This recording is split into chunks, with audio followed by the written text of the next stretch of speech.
Hello everyone, today we are going to continue the second part of the Sussex Vampire, and in our previous video we have completed up to this part, Dolores being with her. चलिए continue करते हैं इस video को। Okay देखिए story को थोड़ा सा recall करते हैं। We found that mister Ferguson जिनकी अभी शादी हुई है and he come to know that his wife has some vampirish activities. ऐसा लगता है जैसे उनकी वाइफ वैम्पायर है, बिकॉज वो उनके पहले प्रीवियस वाइफ के जो बच्चे थे उनको भी वो मारती है, पीटती है एंड खुद के बच्चे का वो ब्लड सक करते हुए मिली थी। तो अब ये जो पर्सन मिस्टर फर्गसन ये इसके पास आए हैं शर्लॉक होम्स के पास और चाहते हैं कि इनके केस को सॉर्ट आउट करे। And that's why Sherlock Holmes यहाँ पर इनसे कुछ कुछ बातें पूछते हैं जो कि वो बताते हैं कि क्या हुआ था क्या नहीं हुआ था। तो पहले का जो वीडियो है आप उसे देखिए और उसके बाद अब मैं इसको कंटिन्यू करती हूँ। सन तो शर्लॉक होम्स को केस को समझते हैं और समझने के बाद बोलते हैं दैट ये जो लेडी है ये आपके दोनों ही बच्चों को असॉल्ट कर रही है, उसके खुद का जो बेबी है उसको भी करी और आपकी प्रीवियस वाइफ से जो बच्चा है उसे भी वो असॉल्ट कर रही है। Then Ferguson says that is so, बिल्कुल ऐसा ही है, आप बिल्कुल सही समझ रहे हो।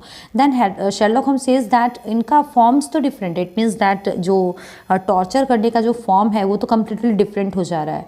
वो आपका जो प्रीवियस वाइफ से जो बच्चा है उसे वो स्टिक से मारती है एंड जो खुद का जो बेबी है उसके लिए पाया गया कि वो उसका जो ब्लड है वो शक कर रही थी। Okay, none save that she hated him again and again she said so. और जब कभी भी उससे एक्सप्लेनेशन मांगा जाता था कि तुम ऐसा क्यों कर रही हो तो वो कोई एक्सप्लेनेशन नहीं देती थी, वो सिर्फ बोलती थी that again and again she said so save that she hated him. वो बार बार बोलती थी कि वो उसे हेट करती है, उस बच्चे को पूरी तरीके से, और उसे बचाने की कोशिश की जाती थी। Then Sherlock Holmes says that stepmothers के बीच तो ऐसा देखा ही जाता है, बाय नेचर वो बहुत जेलस होती है जो भी स्टेप मदर्स होती है and yes she is very jealous. Then Ferguson भी इस चीज़ को एग्री करते हैं कि वो बहुत ज़्यादा जेलस है। ओके देखिए उसके बाद शर्लॉक होम्स पूछते हैं कि बट वो जो बच्चा है वो तो ऑलमोस्ट 15 ईयर्स का हो चुका है, तो क्या उसने कभी कोई एक्सप्लेनेशन नहीं दिया कि उन दोनों के बीच में ऐसा क्या हुआ था कि उसने उसे स्टिक से स्ट्रक किया। Then he says that since his body has been handicapped in action did he gave you no explanation of this assaults. जैसे कि वो बच्चा हैंडीकैप्ड है लेकिन एटलीस्ट बोल तो सकता है, पूरी तरीके से बात तो कर सकता है, तो क्या उसने कभी आपको कोई एक्सप्लेनेशन नहीं दिया? Sherlock Holmes is asking from Mr Ferguson. देखिए शर्लॉक के इस क्वेश्चन पर फर्गसन रिप्लाई करते हैं कि उसने कहा कि ऐसा कोई रीज़न नहीं है। देन शर्लॉक अगेन आस्क कि क्या एक टाइम में वो अच्छे फ्रेंड हुआ करते थे? देन फर्गसन सेज दैट नहीं, उनके बीच में कभी भी वैसा प्यार नहीं था। एंड येट यू से ही इज़ अफेक्शनेट, एंड उसके बाद भी आप बोल रहे हैं कि वो अफेक्शनेट है। देन फर्गसन सेज दैट वो एक बहुत डिवोटेड सन है। इट मीन्स वो अपनी स्टेप मदर को तो उतना लाइक नहीं करता था, लेकिन अगर मेरी बात की जाए फर्गसन बोलते हैं देन वो बहुत ज़्यादा डिवोटेड था मुझे लेके। My life is his life, he is absorbed in what I से और डू। तो मेरी जो लाइफ है उसकी लाइफ है और वो वही करता है जो कुछ भी मैं उसे बोलता हूँ। Once again Sherlock Holmes made a note, और उसके बाद शर्लॉक होम्स वापस अपना कुछ नोट बनाते हैं। एक एक चीज़ को वो पॉइंट आउट करते हैं कि एक्चुअली क्या प्रॉब्लम है। For some time he remained lost in thought, और कुछ टाइम के लिए शर्लॉक होम्स पूरे थॉट्स में डूबे हुए रहते हैं और उसके बाद वो बोलते हैं दैट इसमें कोई डाउट नहीं है कि आप और आपका बेटा एक टाइम में बहुत अच्छे फ्रेंड रहते होंगे जब तक कि आपकी मैरिज नहीं हुई होगी। You were thrown very close together were you not. तो वो फर्गसन से पूछते हैं क्या ऐसा नहीं था कि आप लोग बहुत अच्छे फ्रेंड रहा करते थे? तो ये बोलते हैं कि यस ऐसा ही है, वेरी मच सो, ऑलमोस्ट ऐसा ही हुआ था। ओके देखिए शर्लॉक होम्स इससे वापस से पूछते हैं कि चलिए ठीक है, आप मुझे एक बात और बताइए कि ये जो अटैक जो हुआ करता था क्या ये एक ही पीरियड में होता था आपके और आपके जो जैक, वो जो हैंडीकैप्ड बच्चा उसका नाम जैक है, इनका जो न्यू वाइफ से जो बेबी हुआ है, क्या उसके ऊपर और आपके जो प्रीवियस वाइफ का जो बेबी था उसके ऊपर क्या एक ही टाइम में अटैक हुआ करता था? तो ये जो फर्गसन है वो रिप्लाई करते हैं कि फर्स्ट केस में तो ऐसा ही हुआ था, लेकिन उसके बाद सेकेंड केस में Mrs Mason had no complaint to make about the baby. तो अपने बेबी के बारे में सेकंड केस में मिसेस मैसन के पास कोई भी कंप्लेंट नहीं था, वो सिर्फ फर्स्ट प्रीवियस जो हैंडीकैप्ड बच्चा उसको लेकर ही कंप्लेन कर रही थी। Then that certainly complicates matter. Then ये बोलते हैं शेरलॉक होम्स की यस ये तो बहुत ज़्यादा कॉम्प्लिकेट हो जा रहा है। I don't quite follow you Mr Holmes, possibly not. One form provisional theories and waits for time of fuller knowledge to explore them. However, I will not say at present that your problem does not seem to be insoluble. देखिए Sherlock Holmes इनको assurance देते हैं कि ठीक है, जब तक मैं फुल्ली पूरा नॉलेज एंड एक्सप्लोर नहीं कर लूँ तब तक मैं कुछ नहीं बोलूँगा, लेकिन मैं एटलीस्ट आपको अभी इतना बोल दे रहा हूँ कि आपका केस ऐसा भी नहीं है कि पूरी तरीके से सॉल्यूशन नहीं ही हो सकता है। आप एक काम करिए, आप मुझे एक्सपेक्ट कर सकते हो, हम दोनों को, कौन दोनों को, शेरलॉक होम्स को एंड वॉटसन को, बिकॉज वॉटसन इनके साथ हमेशा रहते हैं। देन ही सेज दैट आप हम लोगों को एक्सपेक्ट करिए कि हम विक्टोरिया पहुंच जाएंगे करीबन 2 बजे तक। विक्टोरिया में क्या है, विक्टोरिया में मिस्टर फर्गसन का खुद का घर है और वहाँ पर वो लोग एग्जैक्टली जो सीन जो होता है जहाँ पर ये लोग जाकर केस को सॉल्व करते हैं वहाँ तक अब मिस्टर होम्स एंड वॉटसन पहुँच जाएंगे। उसके बाद देखिए ये लोग बताते हैं दैट इवनिंग का टाइम था, पूरी तरीके से फॉग ही फॉग था चारों तरफ एंड चेकर्स आ गए थे लैम्बर्ली पर। लैम्बर्ली क्या है, उस विलेज का नाम है एंड ये क्या था, पूरा फर्गसन ड्वेल्ट, ये वही जगह थी जहाँ पर फर्गसन रहता था। ओके, यहाँ पर डिस्क्रिप्शन दिया गया है कि एक लार्ज सेंट्रल रूम था जिसमें फर्गसन ने शेरलॉक होम्स को एंड वॉटसन को लेकर गए हुए दोनों। And after that singular mixtures of dates and places, और उनके वॉल पर the room was a most singular mixture of dates and places. It means that वो जो रूम था उसमें काफ़ी सारे डेट्स थे एंड प्लेसेस वगैरह सब कुछ लिखा हुआ था। एंड ये जो वॉल थी ना, जो wall ornamented with, ornament means क्या होता है, सजाना, उस वॉल को डेकोरेट किया गया था मॉडर्न वाटर कलर्स से and hung a fine collection of south American utensils and weapons. And देखिए आगे चलकर आपको इसकी इमेज भी मिल जाएगी, वहाँ पर वॉल में बहुत सारे साउथ अमेरिकन जो बर्तन वगैरह होते थे या फिर जो वेपन्स होते थे, स्वॉर्ड वगैरह, उन सब की भी इमेज लगाई हुई थी। ओके, एंड आफ्टर दैट देखिए होम rose and examine them with some care. And उसके बाद होम खड़े होते हैं शेरलॉक होम्स और उसके बाद उन सारे वेपन्स को, यूटेंसिल्स को बहुत अच्छे से एग्जामिन करते हैं। उसके बाद अपने रिटर्न जब आते तो उनके आईज में काफ़ी अच्छा थॉट रहता है। Okay, and after that suddenly Holmes बोलते हैं हेलो हेलो, एंड वो किसको बोल रहे हैं, वो एक स्पैनियल को बोल रहे हैं। स्पैनियल क्या होता है, एक टाइप का डॉग होता है जो कि एक बास्केट में एक कॉर्नर में रखा हुआ है एंड वो अपने मास्टर के पास जब, इट मीन्स दैट फर्गसन के पास जब वो आ रहा है वो डॉग, तो बहुत डिफ़िकल्टी के साथ आ रहा है, वो ठीक से चल भी नहीं पा रहा है। दैन मिस्टर होम्स बोलते हैं that what is it mister Holmes, ये फर्गसन उनसे पूछते हैं। देखिए इसके नेक्स्ट पेज में हमें पूरा डिस्क्रिप्शन मिल रहा है। फर्गसन है, वॉटसन है, शेरलॉक होम्स एंड पीछे वॉल्स पर देखिए बहुत सारे यूटेंसिल्स एंड एरो वगैरह से, इसको क्विवर भी बोलते हैं, इन सब से डिज़ाइन किया हुआ है, वॉल को डेकोरेट किया गया है। एंड सामने देखिए डॉग बैठा हुआ है बास्केट में जो कि पूरी तरीके से चलने में पूरी तरीके से अनेबल है। Okay, and after that Sherlock Holmes जब पूछते हैं तब ये बताया जाता है कि इसके पता नहीं क्या हुआ है, that's what puzzle the wait, इसको क्या हुआ है। जब शेरलॉक होम्स बोलते हैं तब वो बोलते हैं फर्गसन की इसी चीज़ को लेकर डॉक्टर भी बहुत पजल्ड है। वेट मीन्स क्या होता है, वेटेरियन। ओके, जो डॉक्टर्स होते हैं। A sort of paralysis he thought, and doctor को ऐसा लगा कि हो सकता है किसी टाइप का एक पैरालिसिस हो गया है। Did it come on suddenly, और उसके बाद शेरलॉक होम्स बोलते हैं कि क्या ये सडनली ऐसा हो गया। दैन वो बोलते हैं कि बस एक ही रात में ऐसा हो गया। दैन वो पूछते शेरलॉक होम्स कि कितने टाइम पहले ऐसा हुआ है।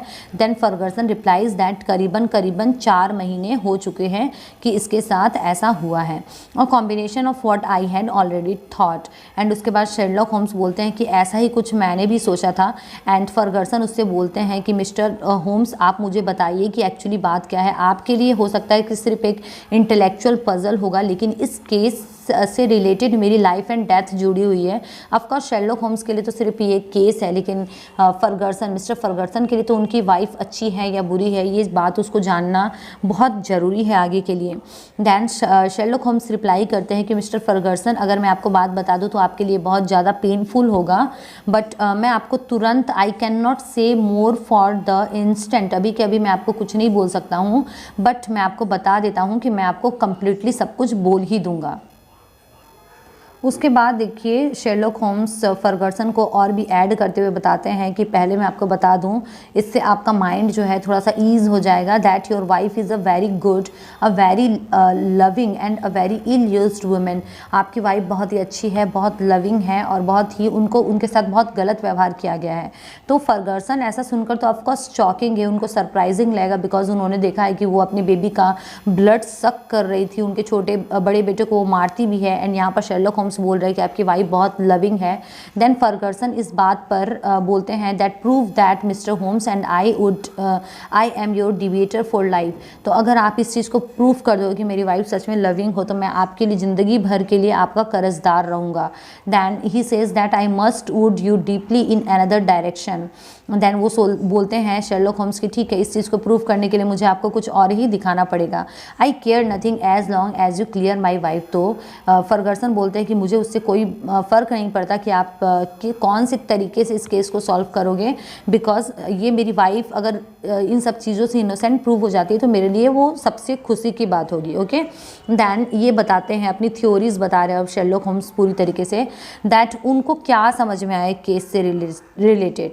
तो देखिए वो क्या बोलते हैं, the idea of vampire was to me absurd। Sherlock Holmes बोलते हैं कि उनके मन में पहले से ही था कि वैम्पायर बोलकर कुछ नहीं होता, बिकॉज क्रिमिनल केसेस में प्रैक्टिस जब से ये कर रहे हैं तो इनका एक्सपीरियंस बोलता है कि इन्होंने कभी भी वैम्पायर जैसा कुछ भी नहीं सुना है।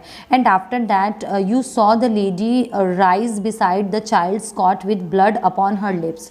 तो शेरलॉक होम्स बोलते हैं कि आपने ये देखा था कि वो जो लेडी है वो कॉट से, इट मीन्स जो पलंग वगैरह होता है वहाँ से ब्लड शक करती हुई उठ रही है। ओके, ब्लड पीती हुई उठ रही है। Then Ferguson says that yes, मैंने ऐसा ही देखा है। देन ही सेज दैट कि क्या ऐसा नहीं हो सकता है कि वो उसको ड्रॉ कर रही थी ब्लड को, इट मीन्स वो ब्लड नहीं चूस रही थी, हो सकता है कि वो कुछ विनम वगैरह होगा जिसको वो सक कर रही थी। देखिए यहाँ पर पॉइजन आ गया कि क्या ऐसा नहीं हो सकता है कि वो पॉइजन को सक कर रही थी। Then Ferguson says that a South American household my instinct felt the presence of those weapons upon the wall before my eyes saw them. तो देखिए शेरलॉक होम्स बोलते हैं कि मैं जैसे ही आपके घर के बारे में सुना तो मैंने पहले ही सोचा था कि यहाँ पर वेपन्स वगैरह ज़रूर होंगे, बिकॉज ये साउथ अमेरिकन हाउस होल्ड है और उस टाइम में ऐसा शायद हुआ भी होता होगा कि वो लोग ऐसे अमेरिकन हाउस होल्ड के जो वेपन्स वगैरह हैं वो रखते होंगे। तो वो बोलते हैं शेरलॉक होम्स की हो सकता है इन वेपन्स में ही पॉइजन होगा। When I saw the little empty quiver beside the small bird बो। तो वो क्या बोलते हैं कि मैंने जब वॉल पर सारा देखा, जितने भी तीर वगैरह थे वो सब थे, लेकिन जो एक एम्प्टी क्विवर था जिसमें तीर रखा जाता है वो खाली था। तब मुझे डाउट हुआ कि ये कुछ ना कुछ तो ऐसा ही केस है जिसमें कि वेपन को लेकर किसी के नेक वगैरह पर मारा गया है। If the child were pricked with one of those arrows dipped in curare or some other devilish drug, it would mean death if the venom were not sucked out। तो देखिए शेरलॉक होम्स बताते हैं कि अगर कोई भी एक तीर चला दे जिसमें कि वो पॉइजन वगैरह, वेनम मीन्स क्या होता है पॉइजन लेकर, और उस पॉइजन को अगर टाइम टू टाइम सक करके नहीं निकाला जाए तो किसी पर्सन की मौत भी हो सकती है।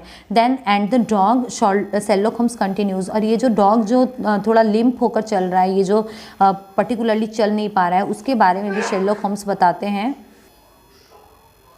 देखिए इसके बारे में शेरलॉक होम्स क्या बता रहे हैं कि जो भी पर्सन इसको मारने की कोशिश कर रहा था बच्चे को, उसने सबसे पहले इस डॉग के ऊपर अप्लाई किया था, बिकॉज वो देखना चाहता था कि किस हद तक काम करता है। I did not foresee the dog but at least I understood him and he fitted into my reconstructions. Sherlock Holmes बोलते हैं कि मैंने डॉग को देखा नहीं था, लेकिन मैंने जो कुछ भी सोचा था ठीक वैसा ही हुआ, और आपका डॉग जो चलने में अनेबल है इसी कारण है बिकॉज किसी ने पहले उसके ऊपर अप्लाई किया है तीर चलाना, और उसके बाद उस बच्चे को मारा है। तो देखिए हमें अभी तक नाम नहीं पता चल रहा है कि किसने ऐसा किया है। Now do you understand your wife feared such an attack. तो अब शेरलॉक होम्स बोलते हैं कि अब आपको समझ में आ रहा है कि आपकी वाइफ कौन सी चीज़ से डर रही थी। Then for see now you loved the boy and feared lest it break your heart। और इसीलिए वो आपको नहीं बता रही थी कि अगर वो उस पर्सन के बारे में बता देगी तो इससे आपका दिल भी टूट जाएगा। जैकी क्राइड फर्गसन। अब फर्गसन समझ चुके हैं कि ये कौन से पर्सन की बात कर रहे हैं, और वो उनकी फर्स्ट वाइफ से जो बेटा है जो हैंडीकैप्ड है, ये उसके बारे में ही बात कर रहे हैं, और उनको अब समझ में आ गया। तो फर्गसन को बहुत आश्चर्य होता है, वो बोलते हैं जैकी कैसे मार सकता है। उसके बाद देखिए शेरलॉक होम्स बताते हैं कि जब मैंने उसको देखा था तो ग्लास में उसका फेस रिफ्लेक्ट हो रहा था और वहाँ पर बैकग्राउंड में मैंने उसे देखा था, वो पूरी तरीके से जेलस था, क्रूएल था, हेट्रेड था and seldom seen in a human face. Sherlock Holmes बोलते हैं कि इस तरीके की जेलसी जो है बहुत कम पर्सन्स में दिखाई जाती है। You have to face it mister Ferguson. उसके बाद शेरलॉक होम्स उसको ये भी बोलते हैं कि मुझे पता है आपके लिए बहुत ज़्यादा पेनफुल है, बट आपको इतना तो फेस करना ही होगा कि ये और कोई पर्सन नहीं बल्कि आपका ये बेटा ही है। एग्जेजरेटेड लव फॉर यू, ये क्या बोलते हैं कि शादी से पहले आप और उसके बीच में काफ़ी अच्छा प्यार था और वो आपको बहुत ज़्यादा लव करता था, और ये जो है हो सकता है पॉसिबली इसकी जो मदर डेड हो गई है उसके चलते इसके मन में ये हैट्रेड आया है which has prompted his action, और इसी के चलते वो शायद इस तरीके का कुछ बिहेव कर रहा है। His very soul is consumed with the hatred for the splendid child whose health and beauty are a contrast to his own weakness. तो देखिए वो जो बच्चा है वो तो खुद तो हैंडीकैप्ड है, लेकिन वो देखता है कि उसी घर में एक बहुत ही स्प्लेंडेड बहुत सुंदर बेबी है जो कि उसकी सेकंड वाइफ से मिसेस मैसन से है वो सेकंड बेबी, तो उसमें और प्रीवियस बेबी में इतना ज़्यादा अंतर है और हो सकता है वो इसीलिए उससे बहुत जलता है और वही उसकी आगे चलकर वीकनेस बन चुकी है। Okay, have I spoken the truth madam? Then Sherlock Holmes उससे पूछते हैं जो ब्लड सक करती हुई पाई गई थी, जिसके ऊपर ये ब्लेम था कि ये एक वैम्पायर है। देन वो लेडी जो है बहुत ज़ोर से रोने लगती है और वो बोलती है कि मैं तुम्हें कैसे बता सकती थी बॉब, बिकॉज इससे तुम्हारा हार्ट पूरी तरीके से टूट जाता। And gentleman who seems to have magic of powers wrote that he knew I was glad. तो ये लेडी बताती है कि आपको अगर याद होगा तो शेरलॉक होम्स ने पहले इनकी वाइफ के लिए एक मिसेस फर्गसन के लिए एक नोट भेजा था और उसमें यही लिखा हुआ था कि मुझे पता है कि आप पूरी तरीके से इनोसेंट हो। एंड इस बात को पढ़कर वो बहुत खुश हो गई थी। I think a year at sea would be my prescription for master Jackie.